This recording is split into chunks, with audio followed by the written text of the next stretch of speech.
from your hostess with the mostest, Lauren Hines. This is I Did It My Way, the podcast that brings you into the story of leading entrepreneurs and tastemakers. In 1997, Eddie Pham began his career in marketing and events as a student at George Mason University, where he booked the routes for his first music festival. In 2000, Eddie signed a local band named SEV to a major record deal with Jimmy Iovine and Geffen Records. This landed them a commercial for Pepsi Blue, which aired during the MTV Video Awards. In 2001, Pham helped coordinate a fundraising campaign for orphans living in Egypt that generated nearly $1.1 million. In 2005, Eddie was selected for Bono's One campaign to serve as a U.S. delegate to help promote the Commission for Africa. This effort increased global funding to the world's poorest people by $50 billion. As owner of IKY Clothing, in 2008, Pham was involved with marketing campaigns that included celebrities such as Sir Richard Branson, Maroon 5, Quincy Jones, Denzel Washington, Beyonce, and the Dave Matthews Band. Eddie has served in various board member and committee roles for Business Networking International, Chamber of Commerce, and International Special Event Society, where Impact Collective won 7 Capital Awards in 2012, 2013, 2014, and 2015 for events around the world. Currently, Pham is a board member of Metro Event Specialists, where he holds the position of Community Engagement Director. These days, Eddie can be found at his favorite client site, where he serves as the event sales director at the winery at Bull Run. He is also the creator of Networking for Good, a series of events in the DC metro area that benefit both business and nonprofit communities. His greatest passion is serving as the founder of Meant to Live Foundation, where he launched a ministry called Splendor, which utilizes the universal power of music to inspire and empower individuals living in poverty and prisons around the United States. Welcome, event professionals. I am Lauren Hines, and I am your gracious hostess. Really happy to welcome you for another installment of I Did It My Way. And today we feel super blessed to have with us none other than Mr. Eddie Pham. If you have heard of him, you might have heard his bio beforehand, but he's worked with probably everyone that you can imagine that you have already known of in the entertainment industry. He's probably 1 degree of separation from most people. And, one thing I love about Eddie, he has done it in a way that really reflects his passion, his heart. He's chosen to do it his way, in a way that really gives back. And it's just very refreshing in an industry to find someone like Eddie around, like, hey, he's a unicorn. He's here. I was talking to my assistant today, like, he's like Mr. America. So welcome, Eddie, to I Did It My Way. Thank you. Welcome. I feel welcome. I'm thankful for hosting me here. I'm excited to be part of your show. It's an honor. Awesome. Thanks so much, Eddie. So, Eddie, bless us with your story, man. Can you tell us, just how and when you decided you were going to enter and champion the events world here? Yeah, I was a student at George Mason University in Fairfax, Virginia. And Mason's known to be a commuter school. So, we felt kind of shortchanged. All the other schools, all my friends from high school, they were at UVA, they were at Tech, they were at James Madison University. And they were part of a real, fraternity and sorority system. They had, awesome football games and basketball games. And they would pregame and have fun at, and they have concerts on campus. And I was jealous because all the students, would go home on the weekends and I'd be in the dorms. So basically my 3rd or 4th year of college, I decided that we need to make more fun on campus. So I joined the program board and started creating events, especially concerts and festivals on campus. And so we would work with local bands, regional bands, and we even put some big bands on campus. My favorite one we did was Mason Day. The year that I was graduating, we had the Roots headline the stage in 1998, and it was a lot of fun. It was the biggest Mason Day in history, and 5,000 people on the quad. And I just remember standing on stage about to introduce the Roots and seeing the crowd. And I realized that this is exactly what I should be doing, what I want to be doing. Wow. How cool is that? That's pretty cool. So this is college days, right? So do you feel like you already knew somehow in your mind you were going to be producing these kinds of events before you got to college? What was it that led up to, this chosen career path? Well, I was a marketing student originally. And prior to that, I started Mason thinking I was going to go pre-law. I knew that I wanted to use my mouth for something, but I didn't want to study. and I didn't want to go to 3 years law school. Once I found out about 3 years law school, I found out like in my third day of school that, it's going to take, you go to undergrad and then you apply to another university. I actually didn't know that. I didn't think that far ahead. So that took law school right out. And I had been dreaming about being a lawyer my whole life. All my teachers told me I was going to be a lawyer my entire life just because I'd always negotiate and try to get my way out of trouble. But I went down the marketing route because I wanted to be creative and I wanted to get into public relations, things like that. But there was still something missing. So once I learned about more event side of marketing, using an event as a platform to market something and promote something like a fashion show or a concert or some type of event like that, I realized that I wanted to combine marketing and events. So in my last couple of years, I was very blessed. Some students, they graduate and they go in the wrong field, or they do something that they feel obligated to do. But I was just excited to, in my last year of school, actually, I landed a full-time gig right before I graduated. And I was actually employed to do these major festivals in DC called Freedom Festival and Shamrock Festival. And those festivals actually had about 30,000 people. And that was before 9/11, when we could use Pennsylvania Avenue and do festivals, between the Capitol and let's say like the Ronald Reagan building. And we would block off, streets, and we would have, beer trucks and 4 stages. We'd have every local radio station in the area, including DC 101 and back then HFS. That was a major radio station. And, the streets would be packed, and that'd be a huge block party in Washington, D.C. So that's how I actually started my career. I mean, I jumped right in my last year of college. And in my first year out of college, I was doing these major events. So I was fortunate to get into what I really love to do right away. Wow, that's awesome. That's really awesome, because you think of so many people, they wait so long before they finally get into their passion and what they love doing, but you're fortunate by having this position open up. And obviously, I mean, people say luck is really laboring under the correct knowledge, and, luck is where that opportunity comes for a person who has preparation. And so someone was watching you, someone saw that resume and knew that you were capable of handling this. So you had that hard work beforehand. Yeah, I gotta say, it was all networking. As a college student, I realized the importance of networking. And I would, even as a college student, I'm booking these bands, working with their record labels and their management and their agencies. I was insisting to meet with them and have lunch with them. And even as a student, it would be my treat. And they would be surprised that a college student would come out and meet them on my own time and pay for their lunch.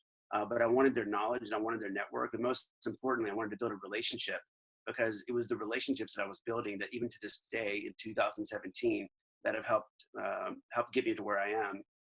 In that industry, you have to have connections, and not just connections by name, but you have to cultivate those relationships over time before you make those phone calls and say, hey, I need one of your artists. They get hit up 1,000 times, different parts of the world. And for them to consider you, you have to have a good relationship, but you also have to have the background and the expertise to actually produce the event and win their trust. Wow. You just hit on a couple of really big things, Eddie. Okay. So you hit on networking. I know you have Networking for Good, which is an awesome thing that you're doing in the area. I'd love for you to talk a little bit about that. But beyond that, you went to these big name folks that other people may have been afraid to contact, or they did contact and just came at them the wrong way. But how did you set up those meetings as a college student who knew all you were going to offer them was, say, a free lunch? But how did you approach that for people who are trying to set those meetings up now? Honestly, it was one relationship at a time. Like I would meet with like the area's top local and regional band from the area, the district, but they had been signed to a record label. And then, so they had connections that I didn't have. So I would take them out and I would find a way to include them in our festival, and they would win. So you always have to offer something. That's how it starts. You never can go to somebody and ask for something unless you're willing to offer something first. That's how networking really is. Like it's one time it was explained to me as the giver's gain philosophy, meaning the more that you can give somebody, whether you're giving them something personal, you're giving them tickets to something that they want, they can entertain their family, or whether you're giving them a piece of business or you're giving them a referral. The whole idea is to give first. And that's the philosophy. Once you give, people feel inclined to want to return the favor. And I try to make networking not about asking for things. I try to make networking about building the relationship. The mistake a lot of us make is we'll go to a networking event and we'll pass out as many cards as we want. And that's not a deep relationship. As a matter of fact, that's not even networking. We call that passing a lot of cards out. That's what it is. You're just putting pieces of paper in people's hands. They may not even remember you. We rather have more quality conversation with the people and most importantly, the follow-up. So if I met you at a networking event, I talked a little bit about you. I found out about your family, your life, your child, what you do, what you love, what makes you tick. And then I remember those things and I even take notes on your card. And the next day, if not that same night, I'm linking in with you. I'm sending you a personal note and I'm asking if we can do a follow-up coffee meeting or a lunch, something that we can do to follow up on that conversation and build the relationship further. So I always start with not asking what I really want to ask. I always start with building the relationship, asking them things about them that's really important, and me finding out ways that I can contribute to what they're already doing first. That's good faith. That's stepping out in good faith. Absolutely, that's good stuff. That reminds me of Tom Stanley. I think he just passed away recently, but he talks about, I believe he wrote The Millionaire Next Door, but he talks about being an apostle. It's a different kind of apostle when you seek how to give before you just spread your message out there for everyone to hear. So that's good stuff. So Networking for Good, is that how you translated all that? Networking for Good is a product of my company, Impact Collective, and that's fast forward to about 2011, I believe, when we started that. And the concept was we were already all networking anyway. I was part of a B&I group, Business Network International, and I was part of Chambers of Commerce. And I realized that you go to these events, you pass out cards, you meet people, you network, you have food and drinks and things like that. But I wanted to create an event that people could still network, but there was a cause related to it. And so when people came, their entry was no longer an admission ticket. It was more of a donation. So instead of paying registration fees, you'd pay a donation to the charity. We would choose a different charity every month so we could highlight a different charity. We worked specifically with local nonprofits here in DC because we wanted to give them more limelight. We try to, every now and then work with those major global nonprofits, but they already have plenty of resources. So each month would be a different venue. So the venues would be really excited because they'd want to, host us. And we'd include food, beverage, networking. Sometimes there'll be entertainment there, but it'll be just a really fun way to network. And we call it, our tagline is, the event is called Networking for Good, but our tagline is Connections for a Cause. So we have upcoming networking events for Networking for Good. Actually, March 15th is our next one right here in Herndon at Breakers Lounge. It's benefiting Meant to Live Foundation, which is a nonprofit that we started in 2013. We're about to hit our fourth anniversary. And of course, our mission is really to combating poverty, both locally in DC and in Zambia, where we have 250 orphans. Wow, that's awesome. Do you have one for folks who might hear this right around or after March 15th? Do you have one slated next for us? If not, we can always update the folks later on. But do you have your next one scheduled?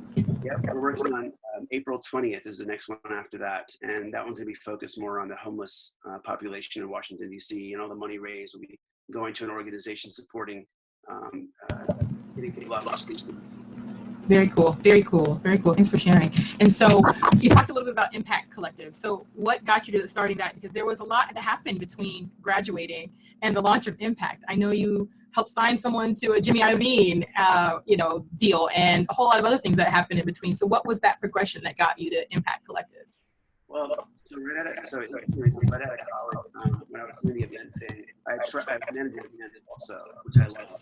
And I was able to attract one particular local band named Sev, spelled S-E-V, who coincidentally was really up and coming in the local area, and asked me to manage them. So I did that for a while. And in the process, we entered a contest held by Jimmy Iovine from Interscope Records. Now, Jimmy, if you're in the music industry, he's signed and worked with U2 and like No Doubt and Enrique Iglesias and Eminem and 50 Cent. And so he's big time, but he was looking for an unknown artist. So he started a show called Farm Club where you could get a band and get a bunch of votes. And that was way back. I mean, think about the grassroots that was taking. There was no Facebook at the time. There was no social media. So there was the website that we had to direct our fans to vote.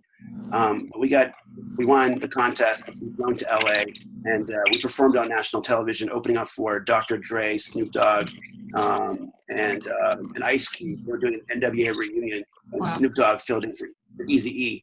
So we got to open, and by opening for the show, Jimmy decided, because of the response, that he wanted to sign us to his record label. So we got signed. Later on, had a Pepsi Blue commercial, and had a pretty good run in the music industry. And that literally, like learning how to do that grassroots and networking on a global scale, kind of helped propel me in the future. And I did start my own company you asked about earlier. I started that in 2009. And that was just a culmination of working with different charities, different event planning companies. And I even had one tangent, which I regret, but it actually helped me learn a few things. I went into technology sales for like a year and a half. I wanted to see what that was about. A lot of my friends were doing that and they were making a lot of money, and I did that, but it was not me. So I had to get out of that and go back to what I really was. I had to go back to my roots. But yeah, impact is the culmination of everything that started from my senior year in college all the way up till January 2009 when I was ready to have my own thing. So I'm very happy and very proud of what we've been able to do with that company. Hey everyone, hope you've been enjoying this episode of I Did It My Way. I'm Lauren Hines, your hostess, and at this point we wanted to encourage you all to let us know if you have a business or you have a project that you're pushing forward. We would love to welcome you as a sponsor for I Did It My Way. In addition, we're here in the local Georgia area, so we have other opportunities if you are interested in being able to expand your business here in Atlanta, the metro Atlanta area, or if you are local to here. We want to encourage you to reach out and find out some opportunities available through the I Did It My Way sponsorship program, as well as some on-the-ground activities that we do through Atlanta Wedding and Event Professionals Network throughout the year. We have dozens of opportunities for you to be able to partner with us for more than simply the podcast, which of course will reach our audience, but also of course if you want more live on the ground visibility as well in the more high touch capacity, we're happy to be able to introduce some of those opportunities to you too. More so, we just love partnering with other vibrant entrepreneurs who are creating their stories every single day. And so help us along our journey, and we'll help you along yours as you consider partnering with us for I Did It My Way as a sponsor and beyond. If you want to reach out to us, you can contact me, Lauren Hines. You can reach out at info, I-N-F-O, at atlantawep.com, or you can reach out to us by phone at 1-800-316-7816. And we look forward to hearing from you soon. Enjoy the rest of your journey, and we hope you enjoy the rest of this episode. Thanks for checking it out. Yeah, I mean, you've really made a movement, Eddie, and without probably recognizing it. Maybe you did because you have a strong sales background as well, but you really created a niche for yourself, I believe, in terms of, hey, I can give back while I'm moving forward. In fact, that's probably the system. That's how you move forward, by reaching and helping others as you go forward. And so talk with me a little bit about that philosophy, that guiding philosophy of yours, and really how Meant to Live as well came about, because I love that story. That's probably a two-pronged question there, but I'd love to hear. So you want to hear about how Meant to Live got started? And you want to hear about the movement? Yeah, so the impact, so Meant to Live, how that came along, and of course the philosophy, that kind of how you got this guiding philosophy of we're going to give while we grow in our business, because it's not a separate thing. How did you get to that point? And was there something that really got that philosophy going for you, that guiding philosophy going for you? And then how does that even connect to Meant to Live? We named our company Impact for a reason. We wanted to literally, like that word, we wanted people to think about that when they heard the name. That's what we want to do with everything we do. So whether it's a wedding, we're working with a bride and groom and their parents, taking away their stress, minimizing their expenses, optimizing their budget, taking away anything that's causing them any conflict, and also giving them peace of mind. That's an impact. We were working with nonprofit fundraisers, and these organizations, a lot of them didn't know how to keep their budgets down. They were spending a lot of money on their fundraiser. We taught them how to bring their budget down and optimize their income, optimize their attendance. So whether it's impacting communities or impacting a couple or impacting a corporation for their branding or their product launch, impact was what we wanted to do. The corporate social responsibility we were doing with our own company wasn't enough. Like, we wanted to literally go deeper and impact communities. So we started our own 501c3 called Meant to Live Foundation, which I mentioned earlier. Matter of fact, if you want to see our kids, these are our kids in Zambia. Awesome. Wow. 5 kids? Oh, these are 5 of the kids. What's that? 5 of the kids from the school, right? Yeah, those are some of our kids. We have 250 going on 310 this year. But we started the foundation because we wanted to actually have an organization just dedicated to the cause. And it runs parallel with Impact. Impact supports Meant to Live. Impact funds Meant to Live, and Impact provides resources such as staffing and advisory and a network and resources to the foundation. So it's the best of both worlds. I get to have a for-profit company that pays the bills and does what I love to do. And I have a nonprofit that gets to focus, hyper focus on impacting communities deeper and really providing, help for the needs and assisting the needs of those people that are suffering the most. We try to help the people that are the most broken in their communities. And it's Meant to Live is a movement in the sense that it was based on a song called We Were Meant to Live. Yeah. It's by a band called Switchfoot. You should look them up. They're a great band from San Diego. And so much more. Yep. For so much more. And the bridge says, we want more than this world has to offer. So we were thinking, first of all, I love music, as you can tell, but we were thinking that it was important to not just name the organization in a generic way, but have it to be a movement, just so when people heard the name, they actually could think of the fact that it's not just the people that we're serving are meant to live, but we were meant to live with a greater call to help these people, to be honest with you, not just to help these people, it's everybody that sees that can help their own community. They can help their own backyard. They can help their own neighborhood. They can help their own families even. It doesn't have to even be a charity. Helping your own family or somebody that's struggling or a friend or somebody in your life is in fact making an impact. So you don't have to go to Africa. You don't have to start a charity. You don't have to go on a mission trip. You don't have to go feed the homeless to actually fulfill your purpose. You're supposed to be here on earth. The reason we started the foundation was just a reminder that we're not intended just to be here to work and live and eat and sleep and live and that's it. Yeah. So here we have a purpose on earth, a greater purpose and a greater calling. Absolutely. There's always that journey, that time in your journey that becomes those moments where things can never be the same. And I think all of us who understand, like, hey, my purpose is so much greater, or this is not the end all, and how we filter our decisions usually comes from a couple of those instances. What were those experiences or parts that really molded you, that got you up in a cold sweat at night? Or what was that time for you? It's just been building forever, for years, because my parents immigrated from Egypt. They were living in poverty, and they struggled to study engineering when they were in Egypt. Their parents sacrificed a lot. My grandmother sold her wedding ring to provide funds for my mom to actually be able to pay her school dues.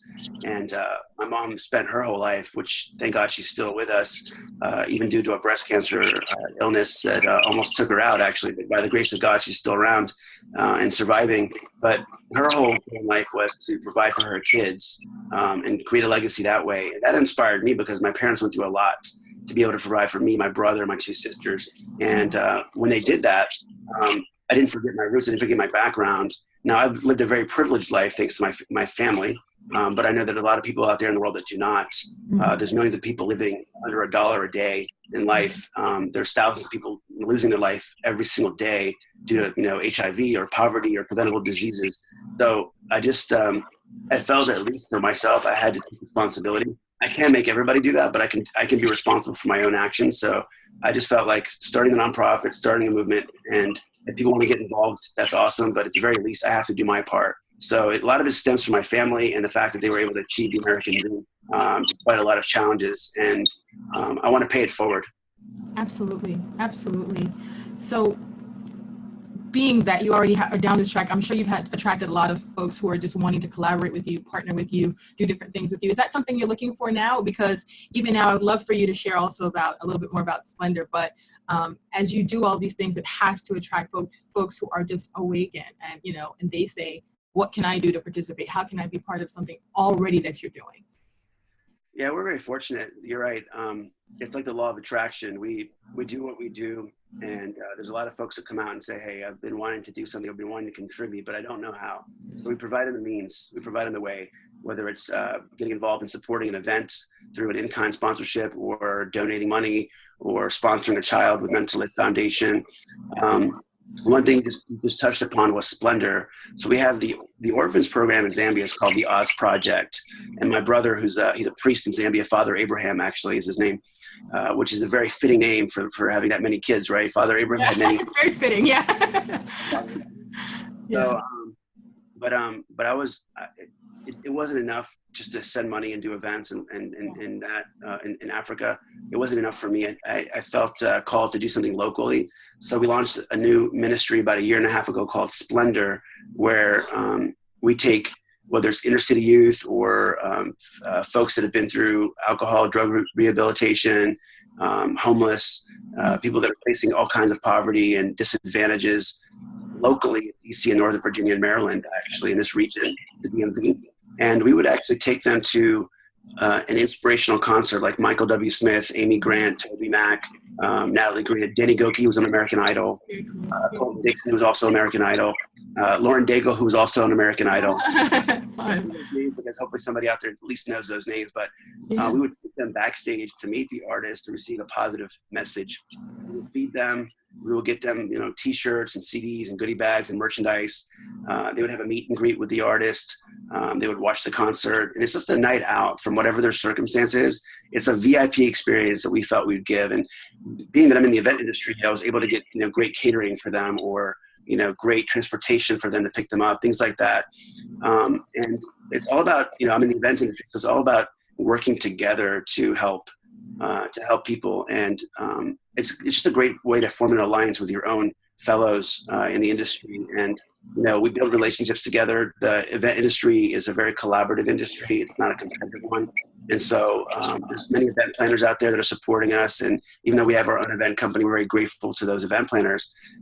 So for everything we're doing, all the networking for good events, you can find both at impactcollective.com and also menttolive.org. And Meant to Live is meant, MEANT, the number 2, live, LIVE.org. That's cool. And I'm guessing that's where they can connect with you too, huh? Yeah, I would love to hear from everybody that's watching and listening. If they want to connect, my email actually is eddie@impactcollective.com. I would welcome any email from anybody listening. If they have any questions, if anybody wants to get involved, anybody has any ideas for us. But we're very blessed to have people like yourself actually, interviewing us right now and just putting us out there to your network. We're very honored that you could do that for us. Yeah. And you talked about giving back. It really is, because this is how we give back to our event community here. But you guys take it to really the biblical level, which is what's better. True ministry is giving back to the poor, the widows, and the orphans. And you guys are just doing such an inspiring job doing that while you work, because so many people say, let me work, accomplish these goals, and then I'll get here. And we don't recognize that right now, where you are, where you start, you have a God-given gift, a talent that you can choose, if you so will, to choose your free will to do so, to give back. And I love it. You're absolutely right, though. Everybody always says, like even I said it. I told my brother in 2012, I said, one day when I retire, I want to start a foundation. He's like, okay. And he's a priest. He said, okay, pray about that. Pray about God's timing.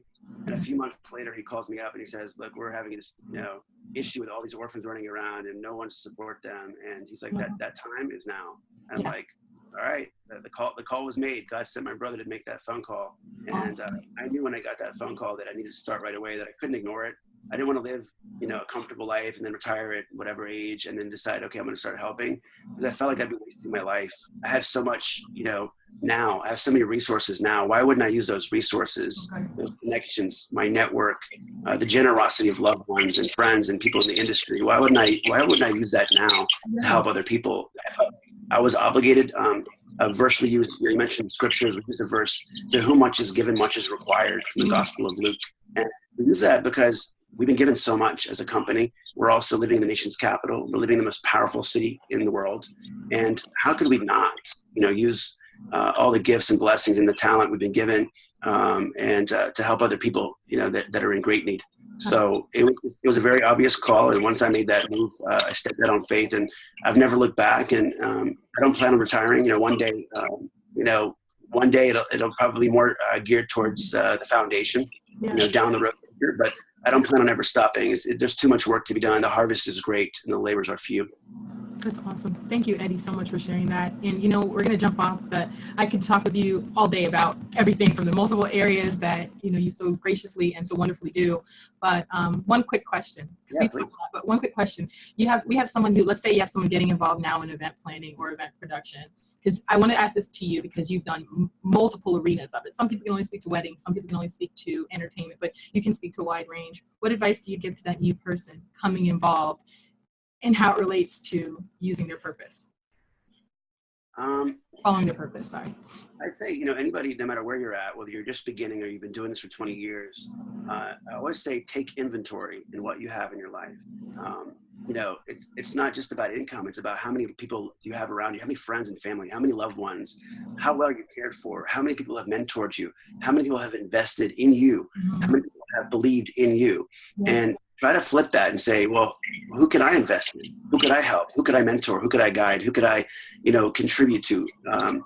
Because when you start to think back at all the things that have been done for you on your behalf, whether it's through family, through parents, through siblings, through best friends, through teachers, professors, there's so many people. If you look back, I say take inventory first. You can't move forward. You can't get back unless you know exactly how blessed and how fortunate you are for. It's in that blessing that you're able to really, be bubbling over and just overjoyed and overfilled to move that forward and pass it forward to somebody else. You won't have to be convinced. You won't have to hear a call. You won't have to, be in church to hear the message. You won't have to come across a homeless man on the street. You won't have to do any of those things once you realize how truly incredibly blessed you are and look at all the many people that have gotten you to where you are.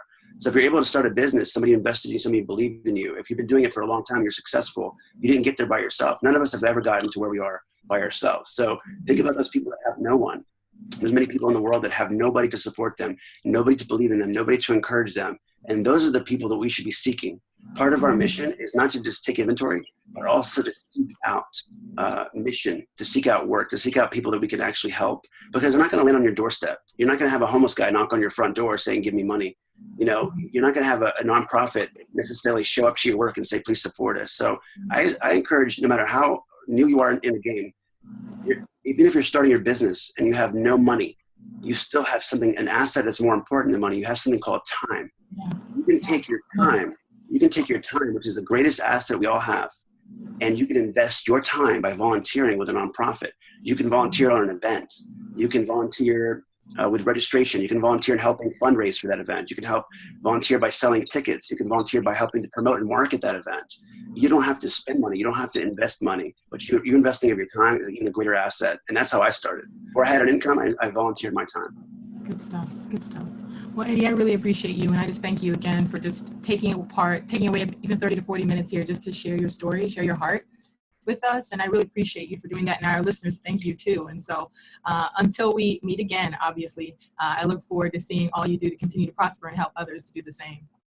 Thank you. You've been a big blessing to us, and your encouraging words in the last couple of times we spoke have meant a lot to me. So I'm grateful for people like you in the industry and our friendship. And I want to keep encouraging you with your podcast. And I look forward to seeing the growth of your organization. And I do look forward to working with you too and collaborating with you. So let's make it a point to make that happen. Absolutely. Absolutely. That'll be the next conversation, right?